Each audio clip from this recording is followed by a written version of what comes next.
You ask Tiger to solve. This deals with linear equations with one unknown. The final result is x equals -15. Let's solve it step by step. Group all constants on the right side of the equation. Add 6 to both sides.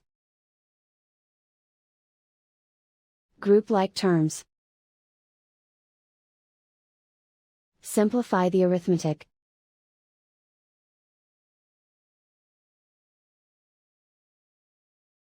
Isolate the x. Multiply both sides by inverse fraction 3 over -2. Move the negative sign from the denominator to the numerator.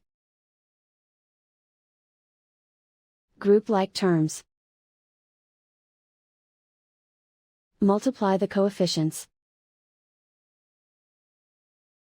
Simplify the arithmetic.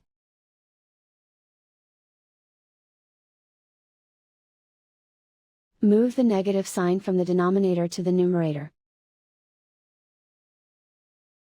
Multiply the fractions. Simplify the arithmetic. And so the final result is x equals -15.